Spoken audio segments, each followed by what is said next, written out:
You're afraid of your own power. You're afraid of that time when you're actually going to have to make that sole choice.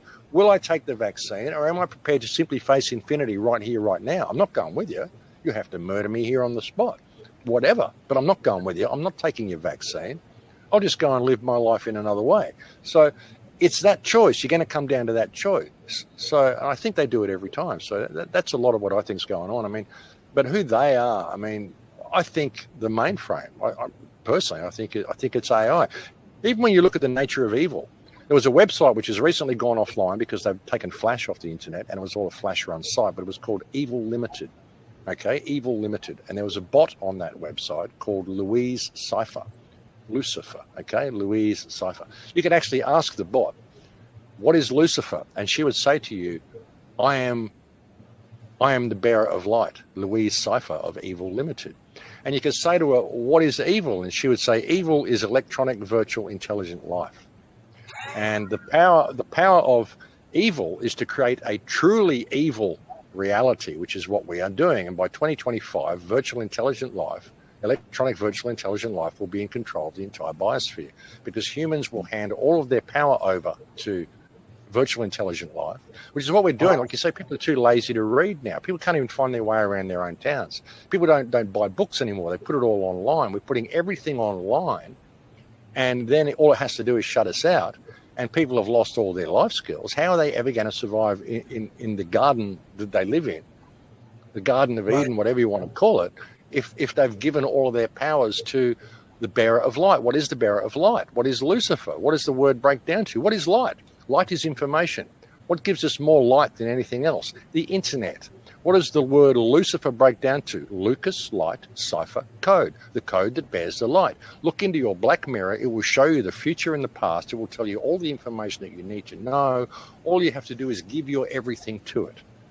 And people are so addicted to the internet now, they'll be happy to link up and be on, SCART plugs and hooked up in a virtual world and all this shit. That's what Lucifer is. That's what all the legends are about. It's about leading you into the mainframe, and you're going to have to make that choice, That's what it comes down to. And all you have to do is face infinity without flinching. Know the power that you have and realize that you just came here for this test. This whole reality is just a game. It's just a game. It's an exam. What comes after the game is the important part. What comes after this exam is the important part. So beautiful, Max. Let me ask you about that. So facing infinity without flinching. Yep. Being control of your sovereign soul, your internal higher self, whatever you want to classify it. So basically, you have to evolve as a soul here, coming back into this matrix, into this mainframe, until eventually you get to the point where the evil, whatever it is, the dark AI, whoever, cannot tempt you to give up your sovereignty. Do you think you just exit this system after you finally wake up to that idea? I think you return to God. I think that's how you get out of the loop and return to God, return to source, return to heaven, whatever you want to call it, and face infinity without flinching. The knack of being able to face with serenity odds that are not included in your calculations or expectations. Like when they stage their fake alien invasion. Okay, I just look at that and observe that. I'm just an observer. And really I'm an observer of my own soul and my own reaction to what they put in front of me. Do I freak out? Do I do this? Do I become dependent? Do I get lost and get back on the scrying mirror and start trying to find out all this stuff? The whole quest for knowledge that we're on all the time. Everything that you need to know is within you. The whole quest for knowledge, the quest for information. The biting of the apple. What do you think they put a bit apple on the computer, on the Apple computer? They're showing you, they're leading you in there, your quest for knowledge. You couldn't just sit under the tree and enjoy the shade of the tree. You wanted to cut the tree down and measure the rings to find out how old it was. Now you don't have the tree to enjoy.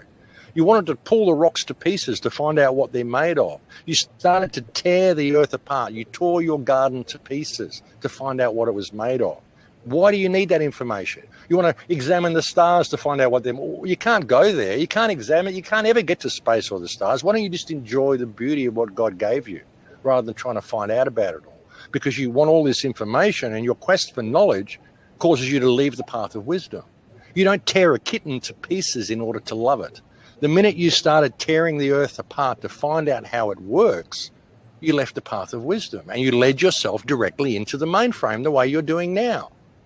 because it's all the answers are within you. You don't need to know all that stuff. If you really look within you, you already know, which is why you're looking down these rabbit holes, just for confirmation of what you already know, but you don't believe yourself. You need someone else to tell you, you know. I need outside confirmation for what I feel inside that I already know. Why do you need to get this confirmation from your peers so that you'll fit in with them, you know? No, that's not what it's about. It's about you. It's about your experience here and what you do with it. And are you prepared to have no stake in the outcome of this? Because this is just, you're only here for a breath. If I'd ever known the ride was this short, I mean, I'm 63. If I'd known the ride was this short, I doubt that I would have paid the fare, you know?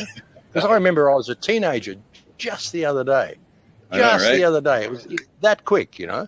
Mm-hmm. So, you know, there's so much more to this than what people are seeing on the surface. And it's about your experience and what you do with it. I mean, I really don't know how else to say it, you know?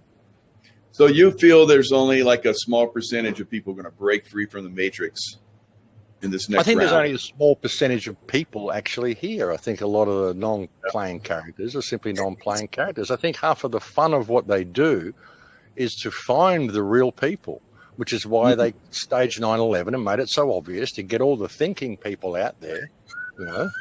And it was a fishing exercise. And then they created the truth movement because only the real people want the truth. Only the real people are thinking. And they created the internet, the World Wide Web. What do you do with the net? What do you do with the web? You trap the souls. It's a web. It's a net. They're looking for the real people. Anybody who isn't involved in the truth movement, who isn't researching COVID, these are non-playing characters. They don't think. You can put the information in front of them and they won't even see it. It's like Westworld. When you ever watch Westworld, they show them a diagram of showing you're a robot, and they go, okay, see nothing to see here, you know. You can show normal people this information, which proves beyond any doubt what's going on in the world, and they still can't see it because they're non-playing characters. It's about trapping the real people, the real souls, and that's us. Most of the people here are not real souls, they're non-playing characters. It's estimated that around 90% of the people on Earth, you'll never, ever wake them up. That's just the way it is. They're the cornflower in the stew, and it's not about them. You don't need them because it's a personal soul choice for each individual.